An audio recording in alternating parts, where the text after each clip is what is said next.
नीचे प्रस्तुत है मुल्ला की बुद्धिमत्ता, अकबर के दरबार में चोरी का रहस्य शीर्षक वाली एक विस्तृत कहानी जो लगभग शब्दों में अकबर के दरबार में हुई चोरी के प्रकरण और उस चतुर मुल्ला द्वारा चोर पकड़ने की घटनाओं का वर्णन करती है। प्रस्तावना। सम्राट अकबर के शासन में जहां न्याय, विद्या और कला का अनूठा संगम था, दरबार का माहौल भी वैसा ही रंगीन और जीवंत था। दरबार में अद्वितीय व्यक्तित्वों का आगमन होता रहता था। विद्वान, कवि, नर्तक, संगीतकार, राजनयिक और ऐसे कई अधिकारी जो अपनी बुद्धिमत्ता एवं चातुर्य से प्रसिद्ध थे। इसी बहुरंगी सभा में एक व्यक्ति थे जिनका नाम था मुल्ला हुसैन। मुल्ला हुसैन अपने समय के एक प्रख्यात और बुद्धिमान विचारक थे। उनके अद्वितीय दृष्टिकोण, गहन चिंतन और तीक्ष्ण विवेक ने उन्हें दरबार में एक विशेष स्थान दिलाया था। अकबर के दरबार में न्याय की गूंज सुनाई देती थी और हर घटना पर एक गहरी सोच होती थी। परंतु एक दिन जब सभी लोग अपने अपने कार्यों में मग्न थे, दरबार में एक अप्रत्याशित घटना घटित हुई जिसने समस्त दरबार को स्तब्ध कर दिया। इस घटना में दरबार के एक प्रतिष्ठित अधिकारी की तिजोरी से एक अनमोल रत्न की चोरी हो गई थी।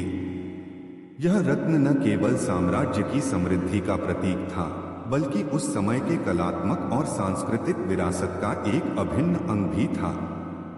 सम्राट अकबर ने जैसे ही इस घिनौनी घटना की सूचना प्राप्त की, उन्होंने तुरंत ही अपने दरबार के प्रमुख और विश्वसनीय व्यक्तियों को इस मामले की जांच हेतु बुलवाया। दरबार में चर्चा का माहौल तब ऐसा था कि किसी ने सोचा भी नहीं था कि उनके बीच से ही ऐसा कपट हो सकता है। चोरी की घटना। दिन था और सूरज की किरणें दरबार के विशाल आंगन में फैल रही थीं। सम्राट अकबर ने अपने दरबार में बैठकर दिन भर की चर्चाओं में भाग लिया था। तभी एक नाजुक समाचार ने पूरे माहौल को बदल कर रख दिया। दरबार के एक उच्च पदस्थ अधिकारी, जिनकी तिजोरी में साम्राज्य के अभिन्न रत्न और अन्य कीमती वस्तुएं रखी जाती थीं, उनकी तिजोरी अचानक खाली पाई गई। यह खबर सुनते ही दरबार में हलचल मच गई। सम्राट अकबर ने तत्काल अपने सलाहकारों और सुरक्षा प्रबंधकों से पूछा, यह चोरी कैसे हुई और किसने इस अपमानजनक कृत्य को अंजाम दिया। दरबार के अधिकारी घबरा उठे, क्योंकि इस प्रकार की घटना ने न केवल उनके विश्वास को चोट पहुंचाई थी, बल्कि समस्त साम्राज्य के लिए एक खतरनाक संदेश भी था। तहकीकात शुरू हुई, परंतु प्रथम बार में ही कोई ठोस सुराग नहीं मिला। दरबार के अनेक सदस्य इस घटना के पीछे छिपे कपट पर विचार करने लगे। इसी समय मुल्ला हुसैन, जो अपने विवेक और तर्क शक्ति के लिए प्रसिद्ध थे, ने अपनी सूझबूझ से इस रहस्य को सुलझाने का बीड़ा उठाया। मुल्ला हुसैन का आगमन। मुल्ला हुसैन एक साधारण परंतु बुद्धिमान व्यक्ति थे, जिनकी बातों में अद्भुत तथ्यात्मकता और जीवन के गूढ़ रहस्यों की समझ छिपी हुई थी। दरबार में उनकी प्रतिष्ठा इतनी थी कि सम्राट अकबर भी उन्हें अत्यंत सम्मान देते थे। उन्होंने अनेक बार दरबार में ऐसे मुद्दों का समाधान किया था जहां साधारण ज्ञान से काम नहीं चलता था, बल्कि चतुराई और विवेक की आवश्यकता होती थी। चोरी की खबर सुनते ही मुल्ला हुसैन ने अपने मन में ठान लिया कि इस रहस्य को उजागर करना ही उनके जीवन का अगला महत्वपूर्ण कर्तव्य है। उन्होंने तुरंत ही समस्त दरबार को संबोधित करते हुए कहा, जहां कहीं भी अंधकार छाया हो, सत्य का प्रकाश फैलाना हमारा धर्म है। मैं इस चोरी के रहस्य को सुलझाने हेतु अपनी पूरी कोशिश करूंगा। सम्राट अकबर ने भी अपने आदेश में कोई कसर नहीं छोड़ते हुए कहा, मुल्ला, तुम अपनी बुद्धिमत्ता और विवेक से इस घटना का पर्दाफाश करो। यदि सत्य सामने आएगा तो न्याय की राह स्वयं प्रकाशित होगी। जांच की शुरुआत। मुल्ला हुसैन ने सबसे पहले चुराए गए रत्न की गहराई से जांच शुरू की। उन्होंने न केवल रत्न के प्रकार, उसकी बनावट और उसकी उत्पत्ति का अध्ययन किया, बल्कि यह भी विचार किया कि यह रत्न किस प्रकार से इतने सुरक्षित स्थान से गायब हो गया। उन्होंने दरबार के सभी संबंधित कर्मचारियों से पूछताछ शुरू की। दरबार में सभी ने अपने अपने हिस्से का विवरण देने का प्रयास किया, परंतु मुल्ला ने महसूस किया कि एकाग्रता और ध्यान की कमी स्पष्ट रूप से उस घटना के पीछे के इरादों को छुपा रही थी। उन्होंने महसूस किया कि इस घोटाले में केवल एक व्यक्ति ही ऐसा हो सकता है जो अपनी साधारण जिम्मेदारियों को भूलकर अपने स्वार्थ के लिए इस कृत्य में शामिल हुआ हो। मुल्ला ने दरबार के प्रधान सुरक्षा अधिकारी खास भट्टाचार्य से भी मुलाकात की। खास भट्टाचार्य ने बताया, मुल्ला जी, हमने हर संभव कदम उठाया था, परंतु चोरी के समय दरबार में मौजूद भीड़ ने हमारी निगरानी में बाधा उत्पन्न की। इसके बाद मुल्ला ने अन्य कर्मचारियों से भी चर्चा की। धीरे धीरे मुल्ला ने एक संदिग्ध की पहचान की। वह एक नौकर जो अक्सर अति साधारण कामों में लापरवाही दिखाता था। मुल्ला के मन में एक शंका उत्पन्न हुई कि क्या वही व्यक्ति इस चोरी का मास्टरमाइंड हो सकता है। संदिग्धों का विश्लेषण। मुल्ला हुसैन ने संदिग्धों के व्यवहार का बारीकी से निरीक्षण किया। उन्होंने देखा कि एक नौकर जिसका नाम रहीम था अक्सर अनदेखी की तरह काम करता था। रहीम का व्यवहार हमेशा से ही सामान्य से हटकर था। कभी कभी वह अत्यंत उत्साही तो कभी कभी उदासीन नजर आता था। मुल्ला ने रहीम से निजी तौर पर बातचीत शुरू की। बातचीत के दौरान रहीम के हाव भाव, उसकी नजरों में झलकता डर और असमंजस, सभी बातों ने मुल्ला के संदेह को और प्रबल कर दिया। मुल्ला ने रहीम से ऐसे प्रश्न पूछे जो उसकी मानसिक स्थिति और भावनात्मक स्थिति को उजागर करने लगे। रहीम ने पहले तो कुछ कहा नहीं, परंतु जब मुल्ला ने उसकी उपस्थिति का गहन विश्लेषण किया तो रहीम के शब्दों में अजीब सी कमी नजर आई। मुल्ला ने धीरे धीरे उस नौकर की बातों से सुराग एकत्र करने शुरू किए। मुल्ला ने अपनी जांच में यह भी देखा कि रहीम ने कई बार उस रत्न के समीप ही अपने कदम बढ़ाए थे। उसकी आदतों और व्यवहार में कुछ ऐसी बातें थीं जिन्हें देखकर मुल्ला ने महसूस किया कि यही असली चोर हो सकता है। परंतु मुल्ला ने जल्दबाजी नहीं की। उन्होंने अपनी जांच को आगे बढ़ाते हुए अन्य कर्मचारियों और दरबार के विशेषज्ञों से भी चर्चा की ताकि कोई और सुराग छूट न जाए। मुल्ला की चतुराई की योजना। मुल्ला हुसैन ने सोचा कि अगर हम सीधे साधे तरीके से इस व्यक्ति से पूछताछ करें तो चोर शायद अपना असली चेहरा छुपा लेगा। आखिर उन्होंने एक योजना बनाई जिसे सुनकर सभी दरबारी दंग रह गए। मुल्ला ने सम्राट अकबर से निवेदन किया कि दरबार में एक विशेष आयोजन किया जाए जिसमें सभी कर्मचारियों को एक एक विशेष वस्तु दी जाए और उनके साथ एक विशेष परीक्षा रखी जाए। मुल्ला ने आदेश दिया कि सभी कर्मचारियों को एक एक लकड़ी या छोटी सी छड़ी दी जाएगी जिसे उन्हें अगले दिन सुबह तक सुरक्षित रखना होगा। उन्होंने बताया कि यह एक विशेष जादुई परीक्षण है जिससे हम यह जान सकेंगे कि किसकी वस्तु में कुछ असामान्य परिवर्तन हुआ है। दरबार में यह योजना सुनते ही सभी ने आश्चर्य जताया, परंतु सम्राट अकबर के विश्वास पर कोई प्रश्न नहीं उठा। सभी कर्मचारियों ने योजना के अनुसार वस्तु ली और अगले दिन सुबह मुल्ला के सामने प्रस्तुत की। रात भर दरबार में एक अनोखी बेचैनी व्याप्त थी। हर व्यक्ति अपनी दी हुई वस्तु को लेकर चिंतित था, परंतु सिर्फ वही व्यक्ति असली भय में डूबा हुआ था जिसने चोरी के समय अपने हाथ से किसी भी सुराग को छुपाने की कोशिश की थी। रात की घड़ियां। रात के अंधेरे में दरबार के सभी कर्मचारियों ने अपनी अपनी जगहों पर सोने की कोशिश की, परंतु रहीम के मन में बेचैनी का सैलाब उठ रहा था। वह बार बार यह सोचता रहा कि अगर उसकी वस्तु में कोई परिवर्तन हुआ तो मुल्ला की योजना उजागर कर देगी।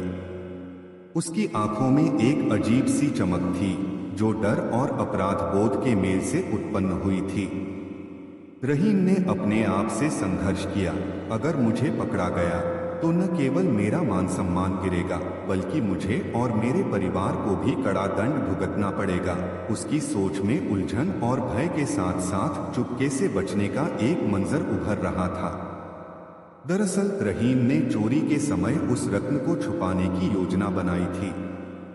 उसने अपने आप से विश्वास जताया था कि वह इस चालाकी से बच जाएगा, परंतु मुल्ला हुसैन की योजना में ऐसी कोई गड़बड़ी नहीं थी।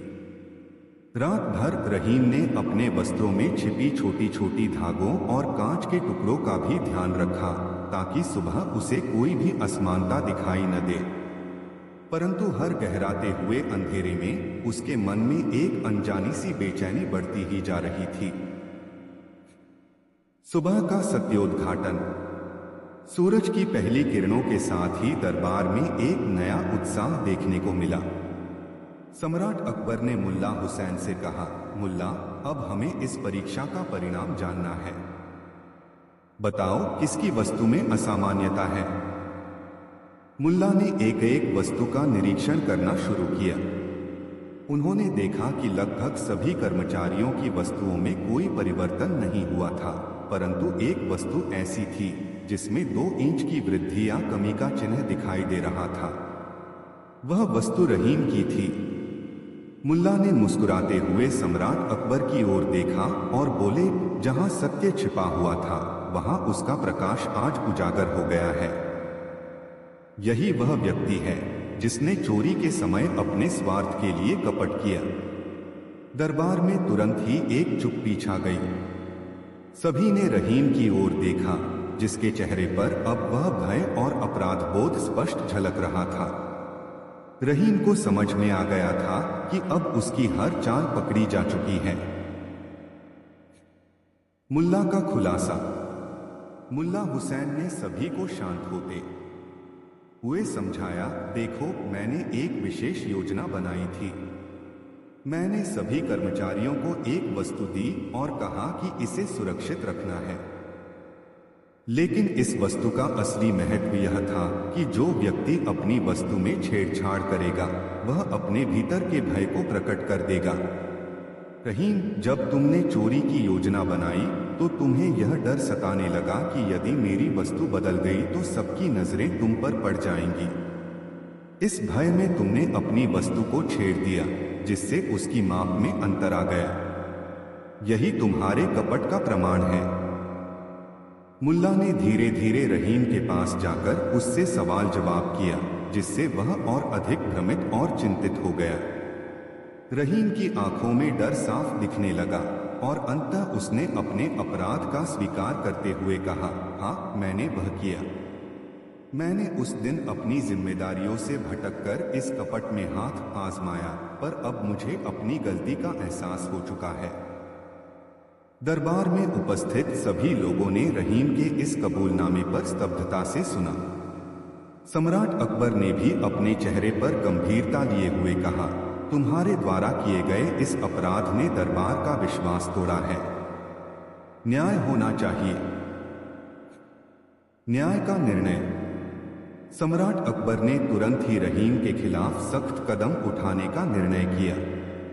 मुल्ला हुसैन ने अपनी बुद्धिमत्ता से दरबार में यह संदेश फैलाया कि सत्य और न्याय की राह में कोई भी छल प्रपंच सफल नहीं हो सकता।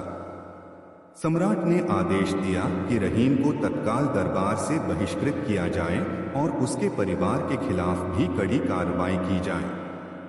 दरबार के अन्य अधिकारी, जो मुल्ला की योजना की प्रशंसा कर रहे थे, ने कहा, यह हमें यह सिखाता है कि अपने कर्तव्यों में विश्वास और सजगता कितनी आवश्यक है।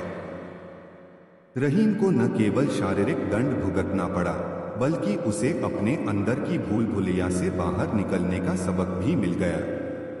सम्राट अकबर ने कहा, यह घटना हमारे लिए एक महत्वपूर्ण सीख है। जो भी व्यक्ति अपने स्वार्थ के लिए न्याय और सत्य को तोड़ने की कोशिश करेगा, उसका अंत अवश्य ही उजागर होगा। दरबार में चर्चा और ला हुसैन की प्रतिष्ठा। इस घटना के पश्चात दरबार में मुल्ला हुसैन की प्रतिष्ठा में और वृद्धि हुई। उनके अद्वितीय तर्क और जांच की पद्धति ने सभी को यह सिखाया कि चाहे कितनी भी चालाकी से कोई कपट छिपाया जाए, सत्य का प्रकाश अंततः जरूर उभरता है। दरबार के अन्य सदस्यों ने मुल्ला से पूछा, मुल्ला जी, आपने इतनी चतुराई से कैसे सब कुछ सुलझा लिया? मुल्ला ने विनम्रता से उत्तर दिया, यह सब इंसान की सहज संवेदनशीलता और मनोविज्ञान का खेल है। जब कोई व्यक्ति अपराध के भय से अपनी वस्तुओं में छेड़छाड़ करता है तो उसकी गलती अपने आप प्रकट हो जाती है। उनकी बातों में गहराई और विचारशीलता ने सभी को प्रभावित किया। दरबार में यह चर्चा हुई कि कैसे प्रत्येक व्यक्ति को अपने कर्तव्यों के प्रति सजग रहना चाहिए और किस प्रकार से अपने मन के डर को नियंत्रित करना चाहिए। सम्राट अकबर ने भी इस अवसर पर कहा, आज के इस अनुभव से हमें यह सीखने को मिला है कि न्याय की राह में किसी भी प्रकार की लापरवाही नहीं बरती जा सकती। मुजरिम चाहे कितना भी चालाक हो, मुल्ला जैसी बुद्धिमत्ता उसे रोक नहीं सकती। मुल्ला की व्यक्तिगत यात्रा। इस घटना से पहले मुल्ला हुसैन की जिंदगी में कई उतार चढ़ाव आए थे। बचपन से ही वे अपने विचारों में गहरे और आत्मविश्वासी थे। उनके गुरु ने उन्हें सिखाया था कि किसी भी परिस्थिति में सत्य और न्याय का मार्ग अपनाया जाना चाहिए। युवा अवस्था में मुल्ला ने कई बार अपने विचारों से लोगों को प्रभावित किया था। उनके लेख, कविताएं और दृष्टांत आज भी लोगों के दिलों में गूंजते हैं। दरबार में उनकी प्रतिष्ठा का एक बड़ा कारण यह भी था कि वे अपने ज्ञान और अनुभव से हर व्यक्ति के जीवन में उजाला भर देते थे। जब भी कोई समस्या दरबार में उत्पन्न होती थी तो लोग सबसे पहले मुल्ला से सलाह लेते थे। उनकी सरल परंतु गूढ़ बातें अक्सर लोगों को उनकी गलतियों का एहसास कराती थीं और उन्हें सुधारने का रास्ता दिखाती थीं। इस चोरी के प्रकरण में भी मुल्ला ने अपने जीवन भर की अनुभवजन्य बुद्धिमत्ता का परिचय दिया। उन्होंने न केवल एक अपराधी को पकड़ा बल्कि दरबार में सभी को यह संदेश भी दिया कि सत्य का सामना करने से कभी मत डरो। घटना के पश्चात सामाजिक प्रभाव। इस घटना का प्रभाव दरबार से कहीं बाहर तक फैल गया। नागरिकों में यह चर्चा थी कि दरबार में अब कोई भी कपट छिपा नहीं रह सकता। समाज के हर वर्ग ने यह महसूस किया कि न्याय की राह में किसी भी प्रकार की छल प्रपंच की गुंजाइश नहीं है। गांव-गांव में लोग इस घटना के किस्से सुनाते थे और यह कहते थे कि जहां मुल्ला की बुद्धिमत्ता है वहां अपराध का पत्ता नहीं चल सकता। बच्चों से लेकर वृद्धों तक सभी ने इस घटना से यह सीख ली कि सजग रहना और अपने कर्मों की जिम्मेदारी लेना कितना आवश्यक है। इस घटना के पश्चात कई अन्य अधिकारियों ने भी अपने कर्तव्यों में सजगता बरतनी शुरू कर दी। दरबार में नियमित रूप से मुल्ला के द्वारा आयोजित कार्यशालाएं होने लगी, जहां सत्य, न्याय और मनोविज्ञान की बातें की जाती थीं। मुल्ला की विधिवत जांच की तकनीक। मुल्ला हुसैन ने इस मामले में जिस प्रकार की जांच की, वह आज भी इतिहास में एक मिसाल के रूप में जानी जाती है। उन्होंने न केवल वस्तु की भौतिक स्थिति का निरीक्षण किया, बल्कि कर्मचारियों के मनोभाव, उनके व्यवहार और उनकी आदतों का भी गहन विश्लेषण किया। उनकी जांच की तकनीक का मुख्य आधार था अंतर्मन का निरीक्षण। उन्होंने माना कि हर व्यक्ति के भीतर कुछ ऐसे संकेत छिपे होते हैं जिन्हें देखकर उसके वास्तविक इरादों का पता लगाया जा सकता है। रहीम के मामले में उसकी बेचैनी, उसके शब्दों में छिपा हुआ अपराध बोध और उसकी वस्तु में हुई असमानता, सभी ने मिलकर उसके अपराध का प्रमाण दिया। मुल्ला ने यह भी सिद्ध किया कि कभी-कभी प्रत्यक्ष सबूत के अभाव में भी हम तार्किक अनुमान और मनोवैज्ञानिक सूझबूझ से सच्चाई का पता लगा सकते हैं। उन्होंने यह समझाया कि जब कोई व्यक्ति अपने कर्तव्यों से विमुख होकर स्वार्थ की ओर अग्रसर होता है तो उसकी हर क्रिया में एक नाजुक सी दरार आ जाती है, जिसे समय आने पर पकड़ लिया जाता है। दरबार के अन्य विद्वानों ने भी इस बात की सराहना की कि कैसे मुल्ला ने अपने अद्भुत विवेक से न केवल चोरी के रहस्य को उजागर किया, बल्कि समाज में नैतिकता और ईमानदारी की नई मिसाल कायम की। चोर पकड़ने की गूढ़ कथा। रहीम का कबूलनामा दरबार में एक नए अध्याय की शुरुआत था। मुल्ला ने उसे न केवल एक अपराधी के रूप में उजागर किया, बल्कि उसके भीतर छिपी उन सभी कमजोरियों को भी सामने लाया जो हर इंसान में मौजूद होती हैं। मुल्ला ने कहा, रहीम, तुम्हें अब अपने कर्मों का पश्चाताप करना होगा। अपराध केवल बाहरी दुनिया में ही नहीं, बल्कि अपने आप से भी होता है। तुम्हें अब यह समझना होगा कि जीवन में सच्चाई और ईमानदारी ही सबसे बड़ी दौलत है। इस बात से रहीम के मन में एक गहरी पीड़ा उतर आई। उसने अपने मन की गहराइयों में जाकर अपने किए का मूल्यांकन किया और महसूस किया कि उसने जो राह चुनी वह न केवल उसके लिए विनाशकारी सिद्ध हुई, बल्कि उसके परिवार और समाज के लिए भी एक काला अध्याय बन गई। दरबार के अन्य सदस्यों ने रहीम के इस कबूलनामे को सुनकर एक नए अध्याय की शुरुआत मानी, एक ऐसा अध्याय जहां नैतिकता, ईमानदारी और सत्य की महत्ता को पुनः स्थापित किया जाएगा। सम्राट अकबर ने भी रहीम से कहा, आज तुम्हारे द्वारा किए गए अपराध ने हमें यह सिखा दिया कि दरबार में हर व्यक्ति को अपनी जिम्मेदारी का बोध होना चाहिए। तुम्हें अब अपने कृत्यों का सामना करना होगा ताकि भविष्य में कोई भी ऐसा अपराध न हो सके। मुल्ला के उपदेश और भविष्य की राह। इस घटना के पश्चात मुल्ला हुसैन ने दरबार में एक सभा बुलाई, जहां उन्होंने सभी कर्मचारियों और दरबारी सदस्यों को संबोधित किया। उन्होंने कहा, यह घटना हमें एक गहन सीख देती है कि जीवन में हमेशा सजग रहना चाहिए। जब हम अपने कर्तव्यों से विमुख होते हैं तो हमारे भीतर एक अंधेरा आ जाता है जो अंततः हमारे ही लिए विनाश का कारण बनता है। मुल्ला ने अपनी उपदेश शैली में यह भी समझाया कि सत्य और न्याय की राह पर चलने के लिए हमें अपने मन को साफ रखना होगा। उन्होंने कहा, अगर हम अपने अंदर के भय को पहचान सकें तो हम किसी भी चुनौती का सामना कर सकते हैं। नैतिकता और ईमानदारी ही वह शक्तियां हैं जो हमें जीवन में आगे बढ़ने में सहायता करती हैं। दरबार में उपस्थित सभी ने उनकी बातों को बड़े ध्यान से सुना। यह सभा एक नई दिशा का संकेत थी, जहां सभी ने ठान लिया कि आगे से कोई भी अनैतिक कृत्य या चोरी की कोशिश नहीं की जाएगी। सम्राट अकबर ने भी इस सभा में भाग लेते हुए कहा, मुल्ला की बुद्धिमत्ता और उनकी शिक्षाएं हमें सदा याद दिलाती रहेंगी कि सत्य का मार्ग कभी भी अंधकार में नहीं डूबता। हमें अपने जीवन में सदैव नैतिकता का पालन करना होगा। मुल्ला के शिक्षण का समाज पर प्रभाव। इस घटना के बाद दरबार में ही नहीं बल्कि पूरे साम्राज्य में मुल्ला हुसैन की शिक्षाएं और उनके उपदेश चर्चित हो गए। गांव-गांव में लोग इस घटना के किस्से सुनाते थे और यह कहते थे कि जहां मुल्ला की बात होती है वहां सच का प्रकाश उजागर हो जाता है। शिक्षकों ने अपने विद्यार्थियों को इस घटना से यह शिक्षा दी कि कैसे नैतिकता और ईमानदारी को अपनाकर जीवन में किसी भी प्रकार की गलती से बचा जा सकता है। बच्चों को यह समझाया गया कि छोटी छोटी गलतियां अगर समय रहते पकड़ी न जाएं, तो वे बड़े अपराध में परिवर्तित हो सकती हैं। इस प्रकार मुल्ला हुसैन की यह घटना एक नई नैतिक चेतना का कारण बनी। लोगों ने महसूस किया कि चाहे कितनी भी आधुनिक तकनीकें और व्यवस्थाएं क्यों न हो, मानवता के भीतर की ईमानदारी ही सबसे महत्वपूर्ण है। मुल्ला के जीवन की अन्य घटनाएं।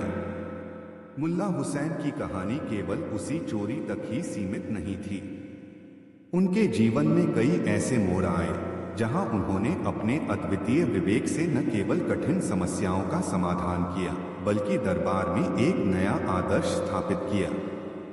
एक बार ऐसा भी हुआ था जब दरबार में एक विवादित मामला आया था। एक राजसी परिवार के दो सदस्य आपस में झगड़ रहे थे। उस समय मुल्ला ने अपनी सूझबूझ से मध्यस्थता की और दोनों पक्षों को एक साथ बैठाकर विवाद का समाधान किया। उन्होंने कहा, जब तक आपसी समझ और सहानुभूति नहीं होगी तब तक इस समाज में शांति का वास संभव नहीं। उनकी यह बात आज भी उनके अनुयायियों के दिलों में घर कर गई है। दरबार में मुल्ला की भूमिका हमेशा से ही एक संतुलनकार के रूप में रही है, जहां वे सभी पक्षों की बात सुनते थे, फिर न्याय और सत्य का मार्गदर्शन प्रदान करते थे। मुल्ला हुसैन की जीवन यात्रा में यह स्पष्ट रूप से देखा गया कि उनकी बुद्धिमत्ता केवल उनकी ज्ञान क्षमता तक सीमित नहीं थी, बल्कि उनके चरित्र में भी एक महानता झलकती थी। उन्होंने न केवल अपराधियों को उनके कर्मों का मूल्य चुकाने का सबक सिखाया, बल्कि समाज के प्रत्येक व्यक्ति को यह संदेश भी दिया कि जीवन में सत्य और नैतिकता की राह अपनाई जानी चाहिए। निष्कर्ष और संदेश। अंततः इस पूरी घटना से हमें यह सीख मिलती है कि सत्य की राह चाहे कितनी भी कठिन क्यों न हो, अंततः उसका प्रकाश अवश्य ही प्रकट होता है। मुल्ला हुसैन ने यह साबित कर दिया कि मनोविज्ञान, तर्क और विवेक का संगम किसी भी अंधकार को दूर कर सकता है। सम्राट अकबर के दरबार में हुई यह चोरी, जिसमें एक निर्दोष रत्न गायब हो गया था, हमें यह सिखाती है कि कोई भी कपट, चाहे वह कितना भी गुप्त क्यों न हो, अंततः उजागर हो जाता है। रहीम की गलती, उसकी बेचैनी और उसके भय ने उसे उस अंधेरे में धकेल दिया जहां सच्चाई की रोशनी ने उसे पकड़ लिया। मुल्ला हुसैन की यह घटना न केवल दरबार में बल्कि पूरे साम्राज्य में एक नवीन चेतना की शुरुआत बनी। उन्होंने सभी को यह सिखाया कि अपने कर्तव्यों के प्रति जागरूक रहना और मन में सही और गलत की स्पष्ट धारणा रखना कितना महत्वपूर्ण है। समाज के प्रत्येक वर्ग ने इस घटना से यह सीखा कि अगर हम अपने अंदर के भय को पहचानें और उसे नियंत्रित करें, तो जीवन में किसी भी चुनौती का सामना करना संभव है। मुल्ला हुसैन की बुद्धिमत्ता और उनके उपदेश आज भी इतिहास के पन्नों में सुनहरे अक्षरों में अंकित हैं। आगे का इतिहास, एक नई सुबह। इस घटना के बाद सम्राट अकबर ने दरबार में कई नए नियम और प्रक्रियाएं लागू की ताकि भविष्य में ऐसी घटनाएं न दोहराई जाए। दरबार में सुरक्षा प्रबंधकों की नियुक्ति की गई, कर्मचारियों की नियमित जांच और प्रशिक्षण कार्यक्रम आयोजित किए गए। मुल्ला हुसैन की योजना से प्रेरणा लेकर दरबार के अन्य अधिकारी भी अपने अपने विभागों में नवीन सुधारों को अपनाने लगे। उन्होंने समझा कि केवल बाहरी व्यवस्था ही नहीं, बल्कि आंतरिक मनोविज्ञान को समझना भी उतना ही आवश्यक है। इस नई सुबह में दरबार में हर व्यक्ति ने नई ऊर्जा और विश्वास के साथ कार्य करना शुरू किया। लोग अपने अंदर की कमजोरियों पर काम करने लगे और अपने कर्तव्यों के प्रति सजग हो गए। सम्राट अकबर ने भी एक सार्वजनिक सभा बुलाई और कहा, आज से हम एक नए युग की शुरुआत कर रहे हैं, एक ऐसा युग जहां न्याय, सत्य और ईमानदारी को सर्वोच्च स्थान मिलेगा।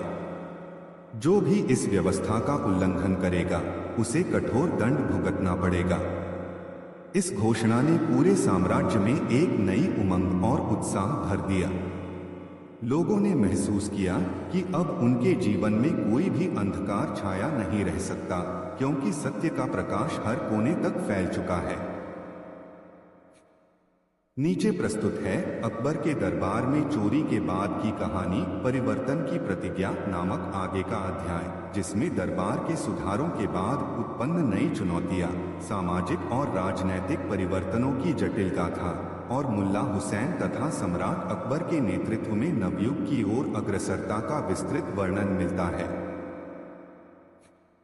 भाग 11, परिवर्तन की प्रतिज्ञा। 11.1 दरबार में नई हवा का संचार। निजामुद्दीन खान और अन्य दोषी अधिकारियों के दंड के पश्चात दरबार में एक नई चेतना की लहर दौड़ गई थी। सम्राट अकबर ने सार्वजनिक सभाओं में ईमानदारी, नैतिकता एवं सामूहिक कर्तव्य की महत्ता को बार बार दोहराया। दरबार के सदस्यों ने अपने भीतर एक नया संकल्प लिया कि वे अपने कर्मों में सुधार करेंगे और साम्राज्य के हर नागरिक तक सत्य एवं न्याय की ज्योति पहुंचाने का बीड़ा उठाएंगे। मुल्ला हुसैन, जिनकी सूझबूझ ने दरबार में पुनः विश्वास का माहौल बहाल किया था, ने नए सुधारों की दिशा में अग्रसर होने का संकल्प लिया। उन्होंने कहा, हमारे साम्राज्य में केवल बाहरी दुश्मनों से नहीं बल्कि आंतरिक दुर्भावनाओं से भी लड़ाई चल रही है। यदि हम अपने मन और विचारों में परिवर्तन नहीं लाएंगे तो हमारे सुधार अधूरे रह जाएंगे। 11.2 शिक्षा और सामाजिक चेतना का विस्तार। सम्राट अकबर ने इस नए युग की शुरुआत में शिक्षा एवं नैतिकता के प्रसार के लिए कई योजनाओं की घोषणा की। गावनगर में नैतिकता, इतिहास एवं सत्य के आदर्शों पर आधारित विद्यालय खोले गए। इन विद्यालयों में न केवल आधुनिक विज्ञान की शिक्षा दी जाती थी बल्कि सांस्कृतिक एवं नैतिक मूल्यों को भी विशेष महत्व दिया जाता था। मुल्ला हुसैन ने इन शिक्षा केंद्रों में नियमित व्याख्यान और उपदेश आयोजित करने शुरू किए। उन्होंने युवाओं से कहा, सच्चाई, न्याय और ईमानदारी हमारे समाज की नींव है। यदि हम इन आदर्शों का पालन करेंगे तो कोई भी षड्यंत्र, चाहे वह आंतरिक हो या बाहरी, हमारी प्रगति को रोक नहीं सकता। इस संदेश ने आम नागरिकों के मन में एक नया उत्साह भर दिया। धीरे धीरे समाज में जागरूकता का संचार हुआ और लोगों ने अपने अपने क्षेत्रों में सुधार की पहल शुरू कर दी। गांवों में पंचायतों और सामूहिक बैठकों में नैतिकता एवं सहयोग का संदेश फैलता दिखा। 11.3 नवप्रवर्तन और प्रशासनिक सुधार। दरबार में सुधार की इस नई लहर ने प्रशासनिक कार्यों में भी क्रांतिकारी परिवर्तन किए। सम्राट अकबर ने अधिकारियों के बीच नियमित बैठकें और सामूहिक प्रशिक्षण सत्र आयोजित किए। इन सत्रों में मुल्ला हुसैन ने नैतिकता, प्रशासनिक दक्षता एवं पारदर्शिता के सिद्धांतों पर जोर दिया। नए नियमों और प्रक्रियाओं के अंतर्गत प्रत्येक विभाग के कार्यों की नियमित समीक्षा और जनता के प्रति जवाबदेही सुनिश्चित की गई। अधिकारियों ने अपने कर्तव्यों को निभाते हुए न केवल अपने व्यक्तिगत लाभ को त्यागा बल्कि सामूहिक हित में काम करना सीख लिया। इस परिवर्तन के परिणामस्वरूप दरबार में विश्वास का माहौल पुनः स्थापित हुआ और लोगों ने फिर से अपने नेतृत्व पर विश्वास करना शुरू कर दिया। भाग 12, बाहरी दबाव और आंतरिक मजबूती। 12.1 सीमाओं पर बढ़ता तनाव। दरबार में आंतरिक सुधार और सामाजिक जागरूकता के बीच बाहरी दुनिया से भी चुनौतियां आईं। पड़ोसी राज्यों में सत्ता परिवर्तन और नई नीतियों के चलते सीमा पर तनाव बढ़ने लगा। कुछ विदेशी दूतों और सैन्य अधिकारियों ने अकबर के साम्राज्य में प्रवेश करने की कोशिश की ताकि आंतरिक कलह का लाभ उठाया जा सके। सम्राट अकबर ने तत्काल दरबार में इस बात की चर्चा करवाई। उन्होंने मुल्ला हुसैन से कहा, हमारे साम्राज्य में सुधार और विश्वास की जो नई लहर आई है वह बाहरी खतरों से भी लड़ने में हमारी सबसे बड़ी ताकत बनेगी। हमें यह सुनिश्चित करना होगा कि हमारे आंतरिक सुधार बाहरी आक्रमणों का सामना करने में भी सहायक हो। 12.2 मुल्ला हुसैन की रणनीतिक बैठक। मुल्ला हुसैन ने तुरंत ही एक विशेष बैठक बुलाई जिसमें दरबार के वरिष्ठ अधिकारी, सैन्य प्रतिनिधि और राजनयिक शामिल थे। बैठक में उन्होंने बाहरी दबावों का विश्लेषण किया और एक रणनीति तैयार की। उनका दृष्टिकोण स्पष्ट था, जब हम आंतरिक एकता में विश्वास रखते हैं तो बाहरी दुश्मनों के कोई भी षड्यंत्र विफल हो सकते हैं। हमें अपनी सीमाओं पर भी जागरूकता बढ़ानी होगी और दरबार के प्रत्येक सदस्य को सतर्क रहना होगा। इस बैठक से एक नई रणनीति का जन्म हुआ जिसमें सीमा सुरक्षा, राजनयिक बातचीत एवं आंतरिक सुधार को एक साथ जोड़ा गया। सैनिकों और प्रशासनिक अधिकारियों ने नए नियमों के तहत अपने कर्तव्यों को निभाना शुरू किया, जिससे बाहरी आक्रमणों का सामना करने की क्षमता में उल्लेखनीय वृद्धि हुई। नीचे प्रस्तुत है अकबर के दरबार में चोरी के बाद की कहानी परिवर्तन की प्रतिज्ञा नामक आगे का अध्याय, जिसमें दरबार के सुधारों के बाद उत्पन्न नई चुनौतियां, सामाजिक और राजनैतिक परिवर्तनों की जटिल गाथा और मुल्ला हुसैन तथा सम्राट अकबर के नेतृत्व में नवयुग की ओर अग्रसरता का विस्तृत वर्णन मिलता है। भाग 11 परिवर्तन की प्रतिज्ञा। 11.1 दरबार में नई हवा का संचार। निजामुद्दीन खान और अन्य दोषी अधिकारियों के दंड के पश्चात दरबार में एक नई चेतना की लहर दौड़ गई थी। सम्राट अकबर ने सार्वजनिक सभाओं में ईमानदारी, नैतिकता एवं सामूहिक कर्तव्य की महत्ता को बार बार दोहराया। दरबार के सदस्यों ने अपने भीतर एक नया संकल्प लिया कि वे अपने कर्मों में सुधार करेंगे और साम्राज्य के हर नागरिक तक सत्य एवं न्याय की ज्योति पहुंचाने का बीड़ा उठाएंगे। मुल्ला हुसैन, जिनकी सूझबूझ ने दरबार में पुनः विश्वास का माहौल बहाल किया था, ने नए सुधारों की दिशा में अग्रसर होने का संकल्प लिया। उन्होंने कहा, हमारे साम्राज्य में केवल बाहरी दुश्मनों से नहीं बल्कि आंतरिक दुर्भावनाओं से भी लड़ाई चल रही है। यदि हम अपने मन और विचारों में परिवर्तन नहीं लाएंगे तो हमारे सुधार अधूरे रह जाएंगे। 11.2 शिक्षा और सामाजिक चेतना का विस्तार। सम्राट अकबर ने इस नए युग की शुरुआत में शिक्षा एवं नैतिकता के प्रसार के लिए कई योजनाओं की घोषणा की। गावनगर में नैतिकता, इतिहास एवं सत्य के आदर्शों पर आधारित विद्यालय खोले गए। इन विद्यालयों में न केवल आधुनिक विज्ञान की शिक्षा दी जाती थी, बल्कि सांस्कृतिक एवं नैतिक मूल्यों को भी विशेष महत्व दिया जाता था। मुल्ला हुसैन ने इन शिक्षा केंद्रों में नियमित व्याख्यान और उपदेश आयोजित करने शुरू किए। उन्होंने युवाओं से कहा, सच्चाई, न्याय और ईमानदारी हमारे समाज की नींव है। यदि हम इन आदर्शों का पालन करेंगे तो कोई भी षड्यंत्र, चाहे वह आंतरिक हो या बाहरी, हमारी प्रगति को रोक नहीं सकता। इस संदेश ने आम नागरिकों के मन में एक नया उत्साह भर दिया। धीरे धीरे समाज में जागरूकता का संचार हुआ और लोगों ने अपने अपने क्षेत्रों में सुधार की पहल शुरू कर दी। गांवों में पंचायतों और सामूहिक बैठकों में नैतिकता एवं सहयोग का संदेश फैलता दिखा। 11.3 नवप्रवर्तन और प्रशासनिक सुधार। दरबार में सुधार की इस नई लहर ने प्रशासनिक कार्यों में भी क्रांतिकारी परिवर्तन किए। सम्राट अकबर ने अधिकारियों के बीच नियमित बैठकें और सामूहिक प्रशिक्षण सत्र आयोजित किए। इन सत्रों में मुल्ला हुसैन ने नैतिकता, प्रशासनिक दक्षता एवं पारदर्शिता के सिद्धांतों पर जोर दिया। नए नियमों और प्रक्रियाओं के अंतर्गत प्रत्येक विभाग के कार्यों की नियमित समीक्षा और जनता के प्रति जवाबदेही सुनिश्चित की गई। अधिकारियों ने अपने कर्तव्यों को निभाते हुए न केवल अपने व्यक्तिगत लाभ को त्यागा, बल्कि सामूहिक हित में काम करना सीख लिया। इस परिवर्तन के परिणामस्वरूप दरबार में विश्वास का माहौल पुनः स्थापित हुआ और लोगों ने फिर से अपने नेतृत्व पर विश्वास करना शुरू कर दिया। भाग 12 बाहरी दबाव और आंतरिक मजबूती। 12.1 सीमाओं पर बढ़ता तनाव। दरबार में आंतरिक सुधार और सामाजिक जागरूकता के बीच बाहरी दुनिया से भी चुनौतियां आईं।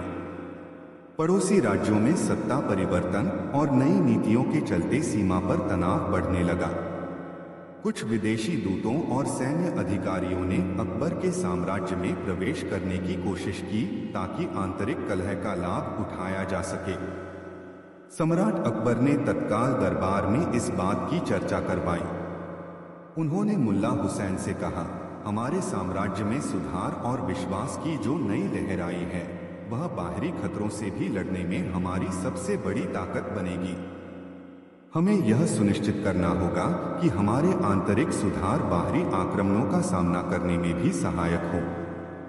12.2 मुल्ला हुसैन की रणनीतिक बैठक। मुल्ला हुसैन ने तुरंत ही एक विशेष बैठक बुलाई, जिसमें दरबार के वरिष्ठ अधिकारी, सैन्य प्रतिनिधि और राजनयिक शामिल थे। बैठक में उन्होंने बाहरी दबावों का विश्लेषण किया और एक रणनीति तैयार की। उनका दृष्टिकोण स्पष्ट था। जब हम आंतरिक एकता में विश्वास रखते हैं तो बाहरी दुश्मनों के कोई भी षड्यंत्र विफल हो सकते हैं। हमें अपनी सीमाओं पर भी जागरूकता बढ़ानी होगी और दरबार के प्रत्येक सदस्य को सतर्क रहना होगा। इस बैठक से एक नई रणनीति का जन्म हुआ, जिसमें सीमा सुरक्षा, राजनयिक बातचीत एवं आंतरिक सुधार को एक साथ जोड़ा गया। सैनिकों और प्रशासनिक अधिकारियों ने नए नियमों के तहत अपने कर्तव्यों को निभाना शुरू किया, जिससे बाहरी आक्रमणों का सामना करने की क्षमता में उल्लेखनीय वृद्धि हुई। नीचे प्रस्तुत है अकबर के दरबार में चोरी के बाद की कहानी, परिवर्तन की प्रतिज्ञा नामक आगे का अध्याय, जिसमें दरबार के सुधारों के बाद उत्पन्न नई चुनौतियां, सामाजिक और राजनैतिक परिवर्तनों की जटिलता था और मुल्ला हुसैन तथा सम्राट अकबर के नेतृत्व में नवयुग की ओर अग्रसरता का विस्तृत वर्णन मिलता है। भाग 11, परिवर्तन की प्रतिज्ञा। 11.1 दरबार में नई हवा का संचार।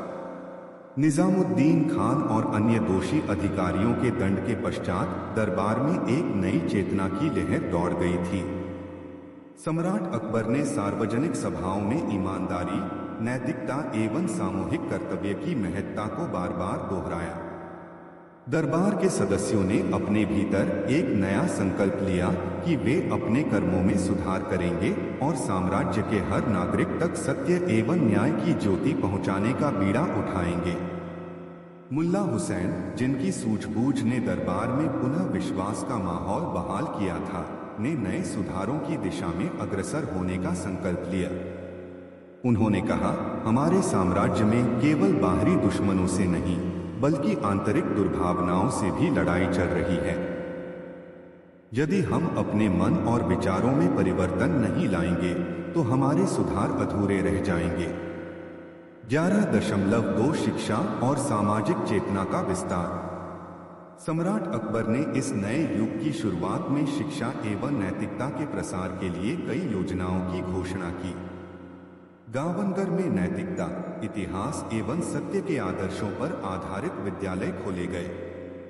इन विद्यालयों में न केवल आधुनिक विज्ञान की शिक्षा दी जाती थी बल्कि सांस्कृतिक एवं नैतिक मूल्यों को भी विशेष महत्व दिया जाता था। मुल्ला हुसैन ने इन शिक्षा केंद्रों में नियमित व्याख्यान और उपदेश आयोजित करने शुरू किए। उन्होंने युवाओं से कहा, सच्चाई, न्याय और ईमानदारी हमारे समाज की नींव है। यदि हम इन आदर्शों का पालन करेंगे तो कोई भी षड्यंत्र, चाहे वह आंतरिक हो या बाहरी, हमारी प्रगति को रोक नहीं सकता। इस संदेश ने आम नागरिकों के मन में एक नया उत्साह भर दिया।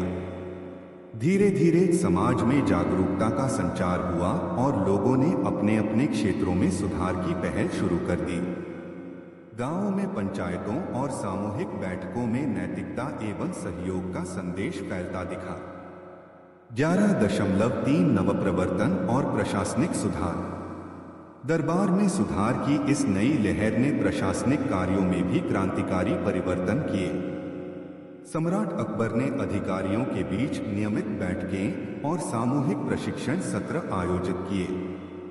इन सत्रों में मुल्ला हुसैन ने नैतिकता, प्रशासनिक दक्षता एवं पारदर्शिता के सिद्धांतों पर जोर दिया। नए नियमों और प्रक्रियाओं के अंतर्गत प्रत्येक विभाग के कार्यों की नियमित समीक्षा और जनता के प्रति जवाबदेही सुनिश्चित की गई। अधिकारियों ने अपने कर्तव्यों को निभाते हुए न केवल अपने व्यक्तिगत लाभ को त्यागा बल्कि सामूहिक हित में काम करना सीख लिया। इस परिवर्तन के परिणामस्वरूप दरबार में विश्वास का माहौल पुनः स्थापित हुआ और लोगों ने फिर से अपने नेतृत्व पर विश्वास करना शुरू कर दिया। भाग 12, बाहरी दबाव और आंतरिक मजबूती। 12.1 सीमाओं पर बढ़ता तनाव। दरबार में आंतरिक सुधार और सामाजिक जागरूकता के बीच बाहरी दुनिया से भी चुनौतियां आईं। पड़ोसी राज्यों में सत्ता परिवर्तन और नई नीतियों के चलते सीमा पर तनाव बढ़ने लगा। कुछ विदेशी दूतों और सैन्य अधिकारियों ने अकबर के साम्राज्य में प्रवेश करने की कोशिश की ताकि आंतरिक कलह का लाभ उठाया जा सके। सम्राट अकबर ने तत्काल दरबार में इस बात की चर्चा करवाई। उन्होंने मुल्ला हुसैन से कहा, हमारे साम्राज्य में सुधार और विश्वास की जो नई लहर आई है वह बाहरी खतरों से भी लड़ने में हमारी सबसे बड़ी ताकत बनेगी। हमें यह सुनिश्चित करना होगा कि हमारे आंतरिक सुधार बाहरी आक्रमणों का सामना करने में भी सहायक हो। 12.2 मुल्ला हुसैन की रणनीतिक बैठक। मुल्ला हुसैन ने तुरंत ही एक विशेष बैठक बुलाई जिसमें दरबार के वरिष्ठ अधिकारी, सैन्य प्रतिनिधि और राजनयिक शामिल थे। बैठक में उन्होंने बाहरी दबावों का विश्लेषण किया और एक रणनीति तैयार की। उनका दृष्टिकोण स्पष्ट था, जब हम आंतरिक एकता में विश्वास रखते हैं तो बाहरी दुश्मनों के कोई भी षड्यंत्र विफल हो सकते हैं।